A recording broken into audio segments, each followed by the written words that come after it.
the show. And Mina, we go back The legend. News of the day, the legend, Mina Kimes. That's how I should have introduced her. I'm so sorry. Let's go back to our news of the day. John Harbaugh is finalizing a deal to become the next head coach in New York, according to our Adam Schefter. While contract details are still being negotiated, New York is expected to hire Harbaugh as soon as possible to help turn around a team that has gone 7-27 over the past 2 seasons. Now, Harbaugh spent the last 18 years as coach of the Ravens, where he made the playoffs 12 times and he won Super Bowl 47. Harbaugh also led the Ravens to 6 10-win seasons in the last 10 years and had just 3 losing seasons in 18 years at the helm in Baltimore. And so, Mina, we've discussed our reaction to this, but what are your expectations for Harbaugh in New York? Well, first of all, like everybody else, I love the hire, right? This was a no-brainer. I think the fact that he brings Todd Monken with him is such a win for New York. I think it's a really good fit with Jackson Dart, and it's part of why this was such a good hire. John Harbaugh isn't just a proven winner, culture setter. He brings coaches and infrastructure with him. That was appealing. All of that said, I think anyone who thinks this team is going to be next year's Patriots or Bears in terms of vaulting to first place needs to pump the brakes a little. This is not a good football team. There's a reason why they're picking near the top of the draft. The offense, you look at people say, oh, there's an offensive core. Malik Neighbors, Cam Skadoo, both coming off of brutal injuries. They need to add skill players. They need to add to the offensive line. And then defensively, the pass rush was awesome. Cam could speak to that, but this was one of the worst run defenses, if not the worst in the entire NFL. The entire back seven needs work. The secondary linebacker group, candidly, this is all why I was surprised that Joe Shane, the GM, kept his job. And they don't, unlike the Patriots last year, have $100 million in cap space to address it. So I think for Giants fans, patience. This is a multi-year plan with Harbaugh. You don't need to imagine you're going to go from worst to first right away. I don't see that happening. Mina, you were wrong for the first time because not all of us love this hire. There's someone on this show, Mina, who does not love this hire, and they're looking at you side-eye, even though they just next to you on the screen. So we're going to let him go. Go ahead, Stephen A. Mina, I did not say it was a bad hire.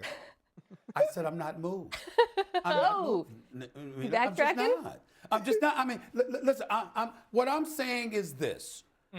What are you? You just said it. First of all the stuff that you brought up, you left out the part that they was the second worst team against the run in the entire National Football League.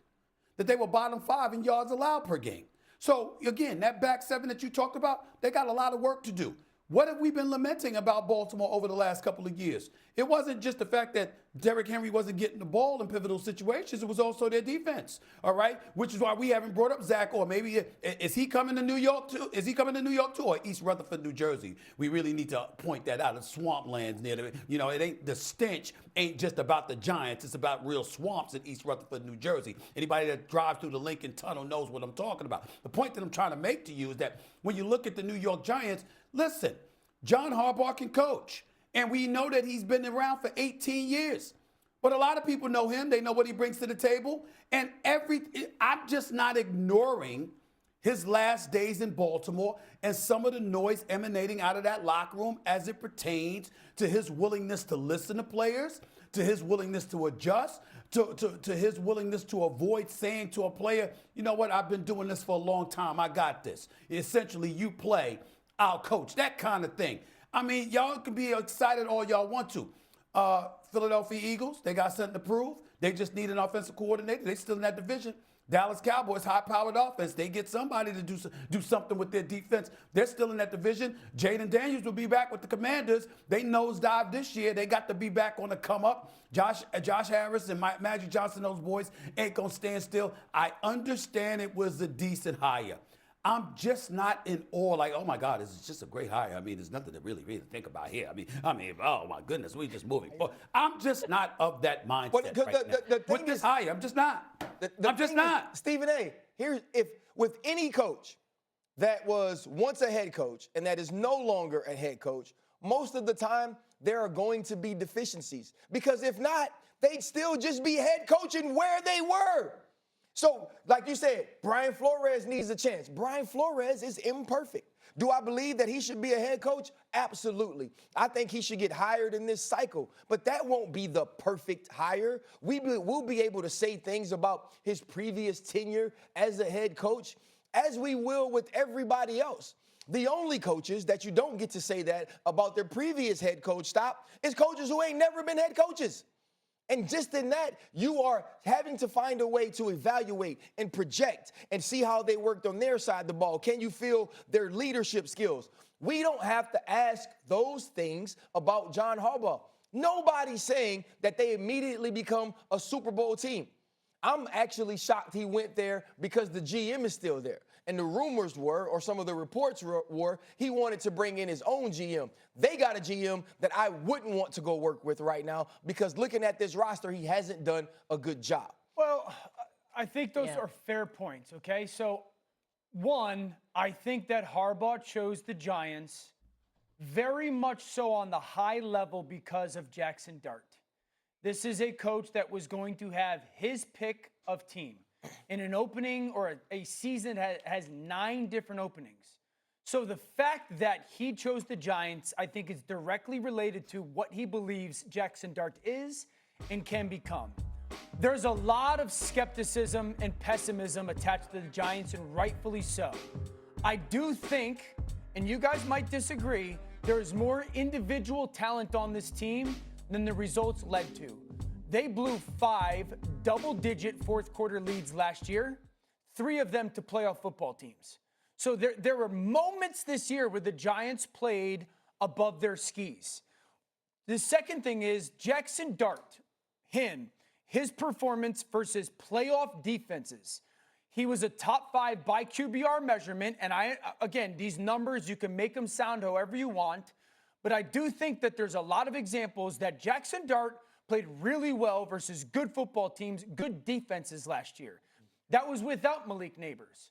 So they get Neighbors back, they get Scat back, they need another offensive lineman or 2. They're not going to rebuild it overnight. Another good offensive lineman or 2. You get another piece opposite Neighbors, and you get your secondary to play at a level that should match your front. I understand those are ifs, Stephen A. Yeah, that's like half the team. No, it's not. Why don't you throw in a masseuse? Why don't you throw in a masseuse? Why don't you throw in a masseuse, a pedicure, a manicure, a chauffeur? I mean, damn. I mean, you just said about 12 different things they need. If they had another receiver and a new offensive line and some quarterbacks and some safeties and some linebackers and they could stop the run, then they're right in it, baby. I'll ask the film study people then. The Giants' defense was poor. They give me the number one reason why the Giants' defense underperformed last year. One had terrible safeties. Okay. Well, it was the run defense. Linebackers were bad. Okay. They didn't fit. Okay, so a lot of that stuff is a coaching element, though. Like, a lot of that stuff is playing way too soft, not fitting the run on a proper basis. Your safeties are 14 yards deep on it. So I do think that, like, better coaching is going to get this team to improve. I just don't think they're as bad from a talent overall perspective as the national narrative. Guys, you know what? Sometimes listening to you is hard. And I love you, but sometimes your football brilliance just gets in the way, and it's just nauseating to listen to you sometimes. This is a great moment. My favorite moment, RC, Mina, my favorite moment of the year in 2025 on First Take was when Dan Orlovsky said, Dallas Cowboys are good. I mean, they really got a chance. And he said, you know what? And then he went up and named 8 teams that was better than them. And he said, other than them, the Cowboys finished like that's going to be just fine. They were right. And I said, hold on. And I said, ain't there 7 teams that go to the playoffs? Ain't there 7 teams? This brother was like, yo, he gave you 8 teams, like off the top of his head. Oh, other than those guys, the Cowboys are going to be just great. And literally said it with a straight face. He's on TV. He's with RC on one side of him. He's with Mina on the screen right in front of him, and said the Giants are pretty good, and runs off 12 different things. If they do this, watch. Really? That's what you're doing? 12 different things. And y'all go ahead and talk to him. I can't deal with him right now. I really can't. Y'all just go ahead. I'm not going to talk to him Because I'm going to talk to you because your take was worse, which was about John Harbaugh, and I do want to respond to that. Let's go. Listen, Stephen A., here's the thing you're missing about this. Two things can be true here. He's so excited about John it. Harbaugh and the Ravens were right to split ways. The message had grown stale. There were some issues between the players and him, whatnot. First of all, that was not the case over his multi-decade career there. But fine, I didn't agree with them moving on. But sometimes a coach can be wrong for one organization and absolutely right for another based on the timeline. That's how I feel about the Giants adding Harbaugh. His ability to come in, build a coaching staff, and while you might, look at Zach Orr and say, I don't know about that defense, he hired so many great coaches in Baltimore at the right times. Martindale with that defense, McDonald with that defense. So if I'm going to trust a guy to come in and put together an amazing staff, and he's already started that with Monken, in my opinion, Harbaugh is it. Right. I feel great about that today if I'm a Giants fan. Correct. All right, let's leave this here. To the producers out there, y'all move out the way. We ain't letting Mina get away with this. Ain't nobody running. Let me tell you something, Mina. I get your point. I understand where you're coming from, but here's my point. Okay, so we're supposed to sit here and go like this. Well, John Harbaugh, he's been a coach for a long time, and the structure that the New York Giants were lacking, he's going to bring that to the table while they still kept Shane as the GM, huh? Yeah. Didn't RC bring that up? So in other words, John Harbaugh ain't making the call. Your GM that you kept there is still making the call, okay? That's number one. Number two, all the things that you pointed out, obviously very, very astute, very eloquent, I might add. With Lamar, with Derrick Henry and the crew, I didn't see no trip to the Super Bowl. I didn't see a Super Bowl championship. I didn't see a trip to the Super Bowl in that span. That's number two. Number three, listen, y'all can say whatever you want to say. I'm saying nobody, you got me if I said the man can't coach. You got me if I said he was a bad hire. I said no such thing. My issue is everybody walking around acting like all the things that you were concerned about with the Giants, don't worry about it. Nobody that stuff said has that. been resolved. No, I'm just saying that's how y'all acting. Like those problems. I'm not talking Super Bowl. I'm not talking Super Bowl. I'm just saying y'all walking around like all of those issues have been resolved. We're not going to have any concerns like we didn't have that in Baltimore. And last but not least, you know what they say about sometimes anyway, can't teach an old dog new tricks. We know Tennessee made a mistake. Letting go of Rabel. No excuse for that organization to make that kind of decision. That's why he's doing what he's doing in New England.